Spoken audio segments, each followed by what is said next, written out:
Hi friends, இன்றைக்கி நம்ம ஈனார் துணியில் என்ன நடக்குதுன்னு பார்க்க போகிறோம். எல்லாம் தூங்கி எந்திரிச்சு ஃப்ரெஷ்ஷப் ஆகிட்டு வர்றாங்க. சேரனுக்கு ஏதாவது ஹெல்ப் பண்ணலான்னு பார்க்குறாங்க. சேரனே எல்லா வேலையும் நான் பார்த்துக்கிறேம்மாங்கிறாரு. ஓகே நான் சொல்லிகிட்டு இருக்காங்க. அதுக்கப்புறமா சோழன் வேலைக்கு கிளம்பி போகிறாரு. நிலா சீக்கிரமாக ஒரு ரூம் பாருங்கன்னு சொல்கிறாங்க.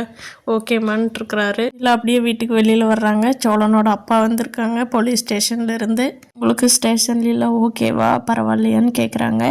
எனக்கு என்ன, எனக்கு ஒன்றும் பிரச்சனை இல்லை அப்படிங்கிறாரு.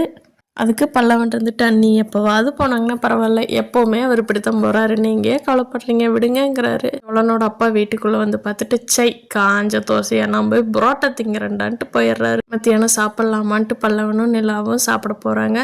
அப்போ பாண்டியன் வீட்டுக்கு வர்றாரு. நிலாவை பார்த்த உடனே குடுன்னு வெளியோடிட்டாரு. அவருக்கு கொஞ்சம் குற்ற உணர்ச்சி. நல்லவோ பல்லவ வானான்னு சொல்லி அவன் ஓடி போயிட்டாரு.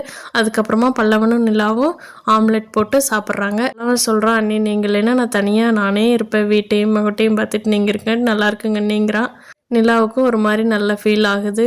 அதுக்கப்புறமா சாயந்தரமா பாண்டியன் வர்றப்போ நிலாவுக்கு ஒரு கிஃப்ட் காஃபி மக்கு வாங்கிட்டு வந்து கொடுக்குறாரு. குடும்பமே அதை பார்த்துட்டு சிரிச்சிட்டு இருக்காங்க. சேரன் சொல்கிறாரு, இவன் இப்படித்தாம்மா எப்போவுமே கூடயாவது சண்டை கட்டிட்டு ஏதாவது கிஃப்ட் வாங்கிட்டு வந்து கொடுத்ததான்மா சமாதானப்படுத்துவாங்கிறாரு. ஓகேன்னு சொல்கிறாங்க நிலா. சோழன் சொல்கிறாரு, அட அப்பாவி எனக்கெல்லாம் நீ 100 கிஃப்ட் டெய்லி வாங்கி கொடுக்கணுண்டாங்கிறாரு. அப்புறம் நிலா வந்து உங்கள் அண்ணனோட ஆர்கிடெக்ட் கம்பெனியில் எனக்கு ஒரு வேலை வாங்கி கொடுங்க அப்படின்னு சோழன்கிட்ட கேட்குறாங்க. சோழன் சொல்கிறாரு, அண்ணன் ஒரு கம்பெனி மட்டும் இல்லை தனியாகவும் பண்ணுறாங்க, நிறைய பண்ணுறாங்க அப்படின்னு சமாளிக்கிறாரு. அதுக்கு நிலா, ஓ அப்படின்னு நல்லா வசதியாக போச்சு, அவர் தனியாக பண்ணால் எனக்கு ஒரு வேலை மட்டும் வாங்கி கொடுங்க, நான் எப்படியாவது ஏதாவது ஒன்று பண்ணிக்கிறேன்னு சொல்கிறாங்க. சோழன் ஐயோ இது என்னடா வம்பா போச்சுன்னு நினச்சிட்டு இருக்காரு. நிலா மனசு மாதிரி இதே வீட்லேயே இருப்பாங்களா என்னங்கிறத பொறுத்திருந்து பார்க்கலாம் friends. Thank you. Like and share and subscribe.